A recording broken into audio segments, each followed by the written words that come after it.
I'm Mayor Cheryl Brothers. I'm here at your virtual campout tonight, and I'm here with former Mayor and Council Member Larry Crandall. How are you, Miss Mayor? I'm good. And Larry is going to be my fire assistant while we demonstrate how to, cross your fingers, how to start a fire. So I'm starting today with newspaper in the fire pit. It's a little bit of a windy day, so be careful about that. But I'm going to light the newspaper, and then Larry's going to put on small branches, which are kindling. And because we're able to safe distance here, I'm going to take my mask off for the rest of this. And maybe you can hear me a little better. So I've got a fire starter. So I'm going to start by lighting the newspaper.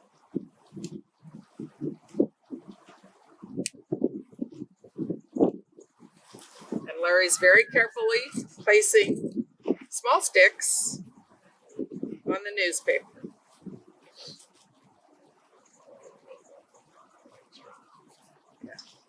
There's a few pine needles in there, which actually make good fire starters too, if you have access to some. They really are loaded with oil, and they start real easy.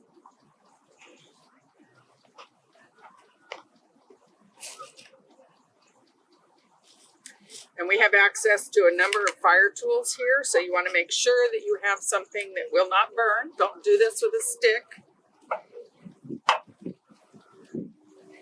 So if you don't have actual fire tools, find something around the house that's not a stick. You don't want to catch what you're hanging on to on fire.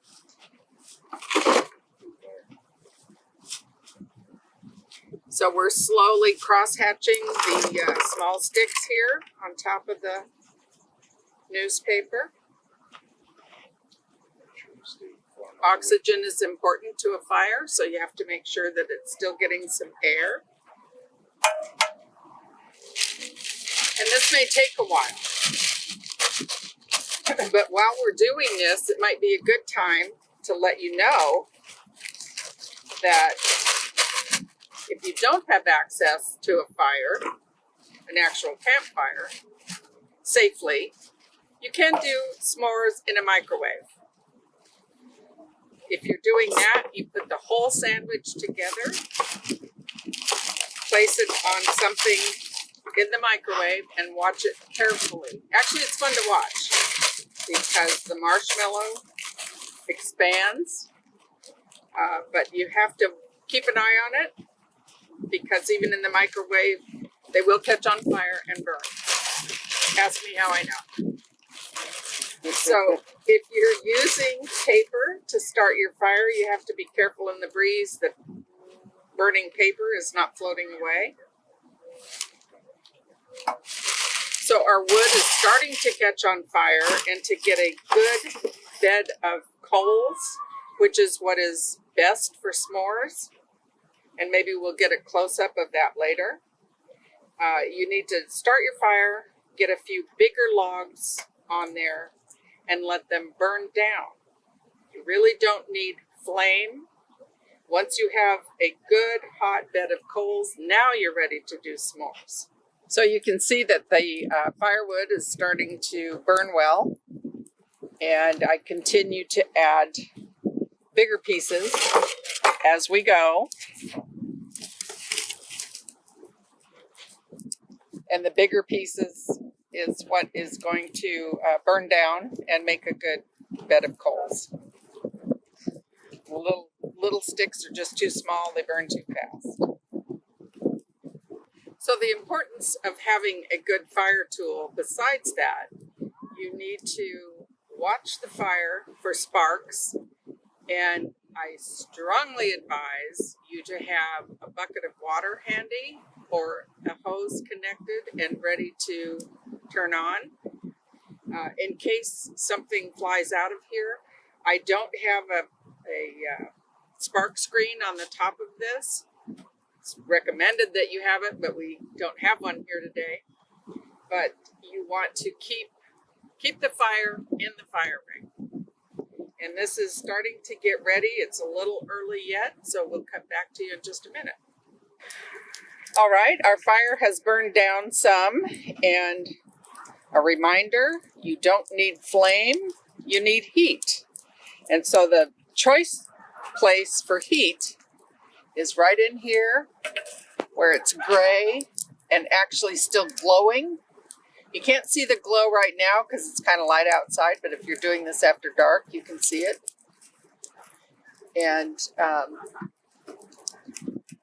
a lot of people want to just stick it right there in the fire, and if you do that, you're going to burn it right away. You can burn it wherever you have it, because this is really a hot fire. But to try and keep from burning it, you want to keep turning it round and round. Cheryl, what happens if it catches on fire? If it catches on fire, you pick it up and you blow it out. Don't start flipping it around or it will come off your stick and it could actually land on somebody and hurt them. So mine's about ready. Mine too. Larry's is about ready. So we're going to get the rest of the ingredients, which it helps to have somebody have handy for you.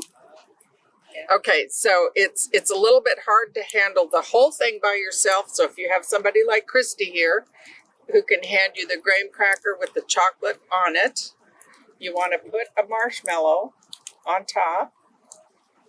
Have the graham cracker ready. And there you have, in just a moment, when the chocolate starts to melt, you have a perfect s'more. And Cheryl, it's nice and stuck together too. It is stuck together. That's good. Yes. So you're going to probably end up with a stick that looks like this. You can actually put that back down near the fire and roast that again. Like this? Like this.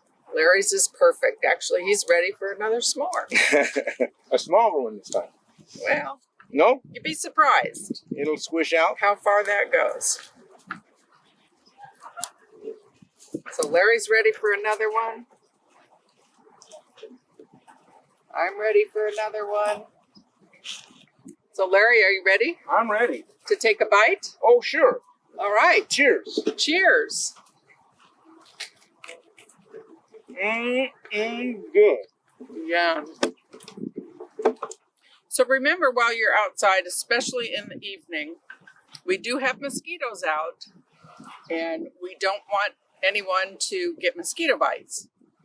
So you need to be wearing a repellent. Something with DEET is preferable. They may have been in your box of goodies from Vector Control. If not, hopefully you have some at home that you have access to. The fire will keep them away from just the fire, but all around here, they still will be around, and you can get mosquito bites tonight, so we don't want that to happen. So remember, long sleeves, long pants legs, and wear a repellent. So a note of caution, if this still has gooey stuff on it, they're still hot. So find a safe place to rest them. They will burn, so if you put this right now in the fire pit, it will burn part way and then fall out.